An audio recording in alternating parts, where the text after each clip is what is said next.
What's going on? You know who it is. You know what it is. All right, you guys. So the Nevada State Athletic Commission suspends a fighter by the name of Julio Caesar Martinez from his March 30th PBC Prime debut bout in Las Vegas, Nevada. Basically, he is a flyweight and he won a decision over a fighter from Venezuela by the name of Angelino Cordoba.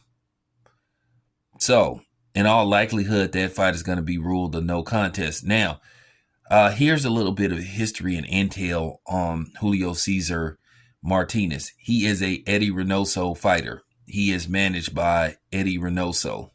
More than likely, he's trained by Eddie Reynoso. I didn't see the fight, but I dug a little bit of digging. So here it is, another Eddie Reynoso fighter that has ties to PEDs or mysteriously testing positive for PEDs.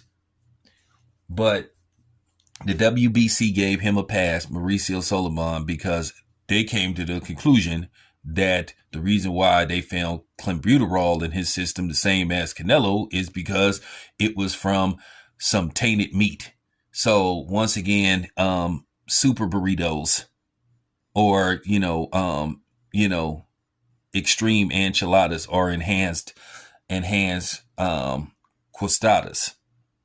or chalupas, whatever the case may be, determined that is what caused him to, fail, a drug test for PEDs. Okay, so how do you explain this one then? So how does this happen again then? Right? So he's been technically busted again. So what's the excuse going to be this time? What are you going to say this time? At the end of the day, I wish people would stop trying to insult people's intelligence and stop trying to say, I don't know how I tested positive, because you put that shit in your system. That's why.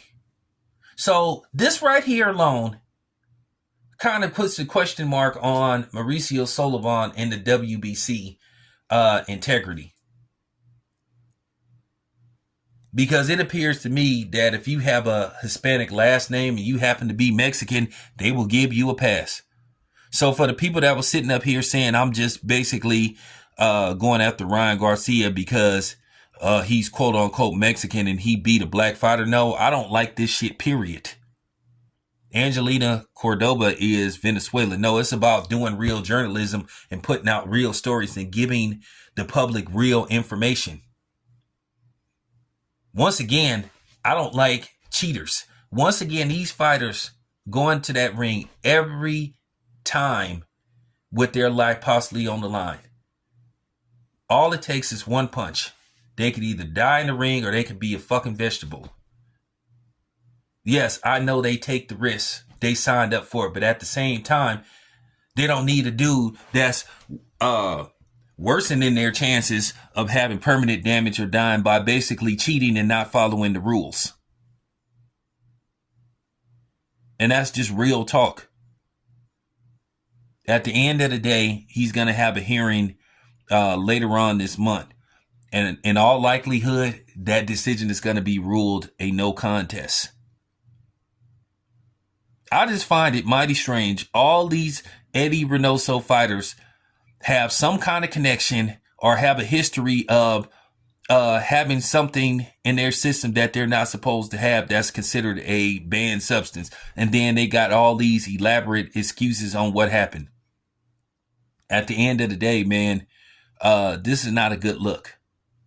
And Mauricio Sullivan is showing his hand, showing that he has clear bias and he wants to allow certain fighters of certain ethnicities or certain backgrounds to be allowed to cheat. And that's all it comes down to. So how do you explain him getting caught again? What's the excuse going to be this time? What are you fans going to make excuses? What conclusion you going to come to that caused him to fail another PED test? Stop trying to insult people's intelligence.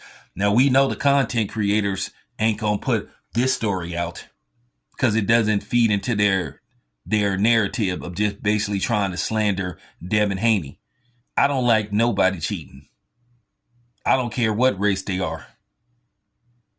If you a black fighter and you have PEDs and you beat the hell out of a non-black fighter or another black fighter and you test positive PEDs, I'm coming after you too. That's real talk. Real talk. But at the end of the day, this just goes to show you that this cheating stuff in boxing is real deep. This your boy Town Biz. I'm out.